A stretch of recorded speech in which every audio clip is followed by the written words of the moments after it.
اب آپ کہہ سکتے ہو نہیں جی وہ تو خاص بات تھی، چونکہ حدیث پاک ہے جو سیدنا ابو بکر صدیق رضی اللہ تعالیٰ نے پیش کی، تو جب تک پیش نہیں ہوئی تب تک کیسے خطا پر کہہ رہے ان کو؟ یہاں کوئی کہتا ہے خطا ہی نہیں، کوئی کہتا ہے خطا اجتہادی نہیں، کوئی اس طرح کہتا ہے کہ جب ان تک حدیث پہنچی نہیں تھی تو خطا تو تب بنتی جب حدیث سن کے پھر ضد کرتی، تو جب حدیث سن کے نہیں، سننے سے پہلے تو پھر یہ تم ان کے ذمہ کیسے لگا رہے ہو؟ پتہ ہی نہ ہو بندے کو، اور کچھ جو ہیں وہ بھولے اس کو سوال پر معمول کر رہے ہیں، وہ سوال جو مسئلہ پوچھنے کے لیے کیا جاتا ہے کہ سیدات نے تو مسئلہ پوچھا۔ تو میں نے اس واسطے لفظ دعویٰ پہ زور دیا کہ بات دعوے کی ہو رہی ہے، بات مسئلے کی نہیں ہو رہی۔ دلیل کا جواب دعوے کے ساتھ ذکر کیا گیا، سوال میں دعویٰ ہے، تو پھر دعوے کی دلیل تھی ان کے پاس۔ حالانکہ ائمہ نے لکھا، انہیں حدیث کا بھی پتا تھا، ہمارے ائمہ نے لکھا، فتح الباری میں ہے، حدیث کا انہیں پہلے پتا تھا، اور حدیث کے دو معنوں میں پھر اجتہاد تھا، اور ایک یہ رائے ہے کہ ان کی دلیل آیت تھی۔ اب دعویٰ دلیل کے بغیر تو نہیں کر سکتی۔ سیدہ پاک رضی اللہ تعالی عنہا سے بڑھ کے قرآن کون جانتا ہوگا؟ تو ان کے پاس دلیل تھی، کس کی؟ دعویٰ کی، لیکن دلیل میں اجتہادی خطا ہو گئی، دلیل میں دوسری خطا نہیں، اجتہادی جو ثواب ہے، اور وہ بھی تھوڑے سے وقت کے لیے۔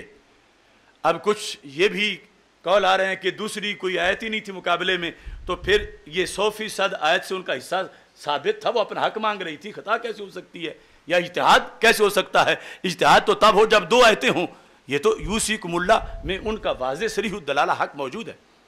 تو اس میں پھر میں مثال دیتا ہوں، وَلَا تَقْرَبَا هَذِهِ الشَّجَرَةَ، اس پر سید نعیم الدین مراد آبادی رحمہ اللہ تعالیٰ لکھتے ہیں کہ یہاں حضرت آدم علیہ السلام سے اجتہاد میں خطا ہوئی۔ کیا اجتہاد تھا؟ دوسری آیت میں نہیں، اسی کے اندر ہی، کہ وہ سمجھ رہے تھے کہ نہی تنزیہ ہے لا تقربا، حالانکہ وہ تو تحریمی تھی۔ اگر تحریمی مان کے بھی کرتے پھر تو معاذ اللہ گناہ ہوتا، تھی تحریمی لیکن ان کے اجتہاد میں تنزیہ ہی تھی، تو لہٰذا ایک ہی آیت کے دو معنوں میں اجتہاد میں خطا واقع ہو گئی۔ وہاں پر ایک ہی آیت میں دو رائے کے اندر اجتہاد میں خطا ہوئی۔ کیسے؟ یوصیکم اللہ فی اولادکم للذکر مثل حظ الانثیین۔ سیدہ پاک رضی اللہ تعالی عنہا یہ سمجھ رہی تھیں کہ یوصیکم میں رسول پاک صلی اللہ علیہ وسلم کو بھی خطاب ہے، جیسے پوری امت کو خطاب ہے، اور پوری امت کو ہے للذکر مثل حظ الانثیین۔ کوئی فوت ہو تو وراثت بٹتی ہے، تو پھر ابا جی میرے دنیا سے تشریف لے گئے تو وراثت بٹے گی۔ یہ ان کا اجتہاد تھا یوصیکم میں، کہ جیسے اقیم الصلاۃ میں خطاب رسول پاک صلی اللہ علیہ وسلم کو بھی ہے اور ساری امت کو بھی ہے، تو ایسے ہی یوصیکم میں بھی خطاب جیسے امت کو ہے ایسے ہی رسول پاک صلی اللہ علیہ وسلم کو بھی ہے، تو پھر میرا حق بنتا ہے میں مانگ لوں۔ سمجھ آ رہی ہے نا؟